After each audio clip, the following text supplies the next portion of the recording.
ఉన్న బంగారాన్ని విడిపించి ఆ రోజు ఆన్లైన్ రేటుకే మేము కొంటాం. Sharma gold company. రాశి ఫలాల గురించి ఒక్కసారి నాకు వివరిస్తారా మీరు? మొట్టమొదటి ఏ రాశి గురించి చెప్తారు? తప్పకుండా. ఇప్పుడు ఇది మనకు వచ్చేది 2025 ఆంగ్ల సంవత్సరాది. ఓకే, అంటే కొంతమంది విమర్శించారు 24 కదా, 24 25 అదే 25 ఆంగ్ల సంవత్సరాది అంటే మనం ఇంగ్లీష్ క్యాలెండర్ అంటే 25లో వచ్చేది 25 ఆంగ్ల 25 కదా, జనవరి 1 25. ఓకే, జనరల్ గా మనము అంటే మరి మీరు ఉగాది నుండి ఎందుకు చెప్పట్లేదు అంటే చాలా మంది ఉగాది వరకు కూడా ఆగట్లేదు, జనవరి 1 కూడా ఆగట్లేదు, డిసెంబర్ నుండి నవంబర్ నుండి అడుగుతా ఉన్నారు అందరూ. ఓకే, ఇప్పుడు క్లయింటెల్ నన్ను అడిగేవాళ్ళు ఏంటంటే గురూజీ ఇప్పుడే చెప్పేసేయండి మాకు, మేము జాగ్రత్తలు తీసుకుంటామని చెప్పి అడుగుతా ఉన్నారు. సో అందుకనే 2025 సంవత్సరం ఆంగ్ల సంవత్సరాది అంటే జనవరి 1 నుండి ఎలా ఉండబోతుంది అనేది మనం ఒకసారి చూసుకుంటే, అన్నిటికంటే ముఖ్యంగా ఈ వచ్చేటువంటి సంవత్సరం పేరు శ్రీ విశ్వావసునామ సంవత్సరము. విశ్వావసునామ సంవత్సరము. సో వచ్చే రాబోయేటువంటి ఎందుకు గురుగారు అది వస్తుంది పేరు 60 సంవత్సరాల్లో ప్రతి సంవత్సరం ఒక్కొక్క పేరు వస్తుంటది. పేరుతో ఏం స్పెషాలిటీ లేదు, క్రోధినామ సంవత్సరం అనే నెగిటివ్ అట్లా ఏం లేదు. సంవత్సరాల్లో దీని పేరు విశ్వావసునామ సంవత్సరం. సో ఈ సంవత్సరానికి అధిపతి రాజు కాబట్టి, రవి కాబట్టి రాజు. సో రవి మనకు కమాండ్ చేస్తూ ఉన్నాడు కాబట్టి ఈ సంవత్సరం అతి ముఖ్యమైన విషయం ఏంటంటే రాజకీయంగా దేశవ్యాప్తంగా రాష్ట్రాల వ్యాప్తంగా పెను సంచలనాలు నమోదవ్వడము ఈ సంవత్సరం 2025 సంవత్సరం లక్షణాలు. ఎందుకంటే రాజుల మధ్యన రాష్ట్రాల మధ్యన గొడవలు, మరీ ముఖ్యంగా కొంతమంది ప్రముఖ రాజకీయ నాయకులకు మృత్యుగండము, అలాగే అన్ని రంగాలలోకి సెలబ్రిటీలు, సినిమా ఇండస్ట్రీ, రాజకీయము, బిజినెస్, ఎనీ ఇండస్ట్రీ, యువకులు, మరి ముఖ్యంగా మగవాళ్ళు యువకులు 40 సంవత్సరాల వయసులోపు ఉండే వాళ్లకు కార్డియాక్ అరెస్ట్లు అనేటివి ఈ సంవత్సరం అతి ముఖ్యమైన విషయం. ఎందుకంటే ఆల్రెడీ మనం చూస్తున్నాం ఇప్పటికే, కానీ వాటి తీవ్రత పెరిగే అవకాశం ఉంది. కారణం ఏంటంటే రవి కమాండ్ చేస్తూ ఉన్నాడు కాబట్టి. రవి అంటే చర్మము, హార్ట్, కళ్ళు, ఎముకలు. సో కరోనా లాంటి అంత పెద్దది కాకపోయినా ఒక సమస్య, ఒక వైరస్ మళ్ళీ ప్రపంచాన్ని బాధించే అవకాశం ఉంది. అది మరీ ముఖ్యంగా చర్మం మీద దాడి చేసే అవకాశం ఉంది. అంటే చర్మానికి సంబంధించినటువంటి ఒక సమస్యల బారిన పడి ఈ సంవత్సరము జనాలు వైరస్ బారిన పడే అవకాశం ఉంది మరీ ముఖ్యంగా. అలాగే ఇప్పుడు ఇంచుమించు 40 సంవత్సరాల లోపు యువకులకు కార్డియాక్ అరెస్ట్ అనేటువంటివి జరిగే అవకాశాలు కనిపిస్తూ ఉన్నాయి. అలాగే ఈ సంవత్సరం గుండెపోటు వల్ల మరణాల సంఖ్య చాలా ఎక్కువ. ఇదంతా 2025 జనవరి నుంచి ఎగ్జాక్ట్లీ. అలాగే ఈ సంవత్సరము ఎండల తీవ్రత చాలా ఎక్కువ, విపరీతమైనటువంటి ఎండలు ఉండే అవకాశం ఉంది. అలాగే ఈ సంవత్సరాలు ప్రపంచవ్యాప్తంగా అగ్నిపర్వతాల పేలుడు అనేటువంటిది ఈ సంవత్సరం గమనించాల్సినటువంటి విషయం. అలాగే ఈ సంవత్సరం మంచు పర్వతాలు కరగడం వల్ల వాతావరణంలో మార్పులు గమనించాల్సి ఉంటుంది ఈ సంవత్సరం. అలాగే అమెరికా దేశానికి విపరీతమైనటువంటి గాలి తుఫానులు, వరదలు ఈ సంవత్సరం కనిపిస్తూ ఉన్నాయి. అలాగే 1-2 దేశాల మధ్యన యుద్ధ వాతావరణం ఖచ్చితంగా ఉండి తీరుతుంది, లేదా యుద్ధం జరుగుతున్నాయి కదా, అది ఇంకా పెరుగుతుంది.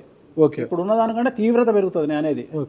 అలాగే మనకు 2025 సంవత్సరంలో సెప్టెంబర్ 7వ తేదీ 2025 సంవత్సరం ఆదివారం రాహుగ్రస్త సంపూర్ణ చంద్రగ్రహణం ఏర్పడుతుంది. ఇది కుంభరాశికి వ్యతిరేకమైన ఫలితాలు ఇస్తుంది. అలాగే వచ్చే సంవత్సరం అంటే 2025 సంవత్సరంలో మే 9వ తేదీ నుండి సరస్వతి నదికి పుష్కరాలు అనేటువంటివి ఏర్పడతా ఉన్నాయి. ఈ సంవత్సరము రాజకీయ నాయకులకు సంబంధించి మరీ ముఖ్యంగా ఇందాక మనం మాట్లాడుకున్నట్టుగా పవన్ కళ్యాణ్ గారికి ఏలినాటి వెళ్ళిపోతుంది. అలాగే లోకేష్ గారి జాతకరీత్యా, పవన్ కళ్యాణ్ గారి జాతకరీత్యా విపరీత రాజయోగం అనేటువంటిది కనిపిస్తూ ఉంది. జగన్మోహన్ రెడ్డి గారికి లేదా రాజయోగం వల్ల? ఇప్పుడు లేదు, ఈ సంవత్సరం లేదు. అంటే 2025 సంవత్సరంలో లేదు. 29 కన్నా ఉందా? అది మన తర్వాత మాట్లాడుకోవాలి. ఓకే, 25లో మాత్రము నేను అనేది ఏంటంటే ఇప్పుడున్న స్థాయి కంటే వీళ్ళిద్దరికి ఇంకా పై స్థాయికి వెళ్లే అవకాశం ఉంది, లోకేష్ బాబు గానీ పవన్ కళ్యాణ్ గారు కానీ. అదే నాకు అర్థం కావడం, వాళ్ళిద్దరు మంత్రులే, నాకు అర్థం కాదు. ఇంకా ఇప్పుడు ఉన్నటువంటి పదవుల కంటే కూడా గొప్ప పదవులను వీరు పొందేటువంటి అవకాశాలు కనిపిస్తున్నాయి. రాజ్యసభ తీసుకుని కేంద్రానికి వెళ్తారా ఏంటి? కేంద్ర మంత్రులు వెళ్తారా? కేంద్ర మంత్రులు వెళ్తారా? పెద్దదే కదా, కేంద్ర మంత్రి అనేది పెద్దది కదా. సో అది ప్రభాస్ గారి జాతకంలో చాలా అనుకూలమైనటువంటి ఫలితాలు, శుభవార్తలు వినేటువంటి అవకాశాలు కనిపిస్తా ఉన్నాయి. వివాహం అవుతుందా చెప్పలేము, ఎందుకంటే తులారాశి కాబట్టి వివాహం కావచ్చు. సో ఫ్యాన్స్ కి ఇది పండగనే, పెద్ద పండగనే.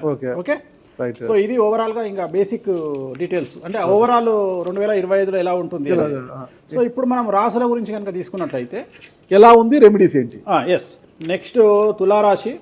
సో ఈ సంవత్సరం కొద్దిగా సమస్యాత్మకంగా ఉండబోయేటువంటి కాంట్రవర్షియల్ రాశిది 7వ రాశి తులారాశి. 2025 సంవత్సరం తులారాశి వారికి ఆదాయం 11, వ్యయం 8, రాజపూజ్యం 2, అవమానం 2. వీరి జీవితంలో 6వ స్థానంలో శని సంచారం వలన విపరీతమైనటువంటి అనుకూలతలు గోచరిస్తున్నాయి. 98% అనుకూలమైనటువంటి ఫలితాలు వీరికి ఉండబోతున్నాయి.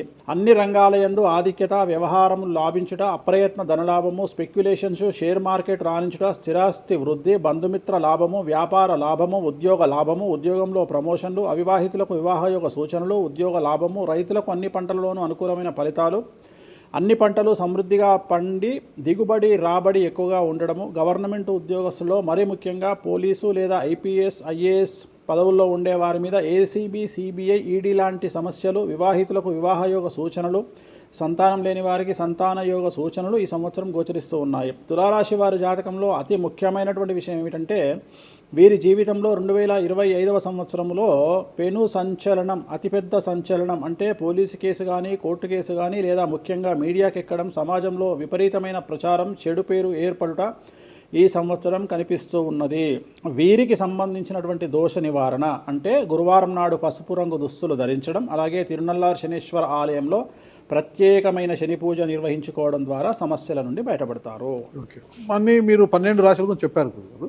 అట్లా ఎక్కువగా ఒక పూజ మాత్రం ఎక్కువగా చెప్పారు, చాలా మందికి కూడా చెప్పారు. తిరునల్లార్ శనీశ్వర ఆలయం శని ఎఫెక్ట్. ఓకే, ఎక్కువ మందికి తిరునల్లార్ చెప్పినా అక్కడ ఎంత 450 రూపాయలు ఉంటుంది పూజ.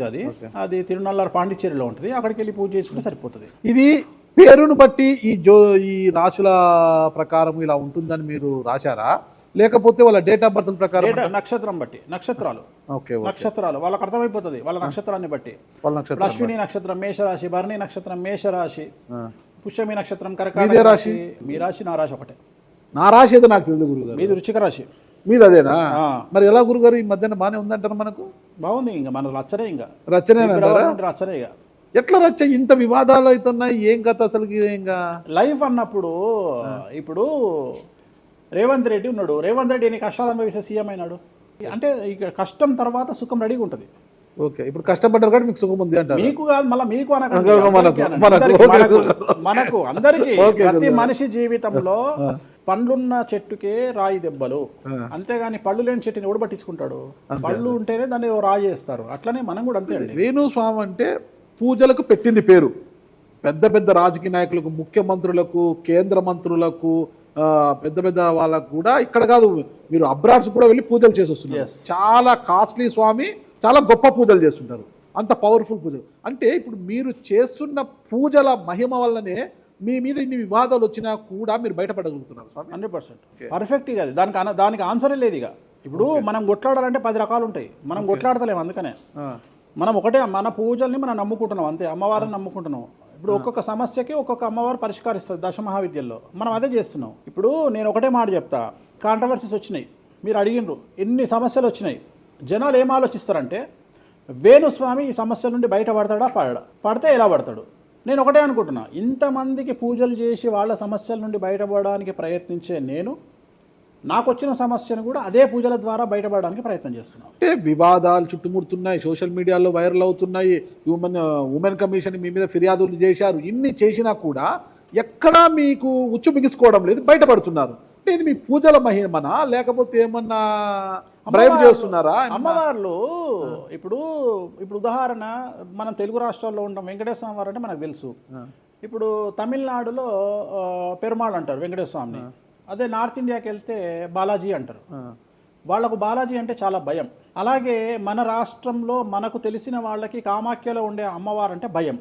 కానీ తెలియని వాడికి భయం ఉండకపోవచ్చు, వాడి ఇష్టం వచ్చినట్టు కామెంట్ చేయొచ్చు అమ్మవారు. చాలా మందికి మీరంటే భయం అనుకుంటా. అంటే మనం చేసే పూజల వల్ల ఉండొచ్చు. ఓకే, నేను అనేది ఏంటంటే, నేను చేసే అదే ఇందాక మనం మాట్లాడుకున్నప్పుడు అదే చెప్తున్నా, వామాచారంలో పూజలు చేయాలంటే భయపడతారు. కారణం ఏమిటి అంటే ఖచ్చితంగా మందును ముట్టుకోవాలి, నాన్ వెజ్ను ముట్టుకోవాలి. దానికి వీళ్ళు చేసే పూజలు అడ్డుపడతాయి. అంటే వీళ్ళు సమాజంలో భయపడతారు కాబట్టి వీళ్ళు వాటి జోలికి పోరు. తాంత్రిక పూజలు లాగా ఉంటాయి మీరు చేసే. తాంత్రిక తంత్ర మార్గం అంటారు దాన్ని.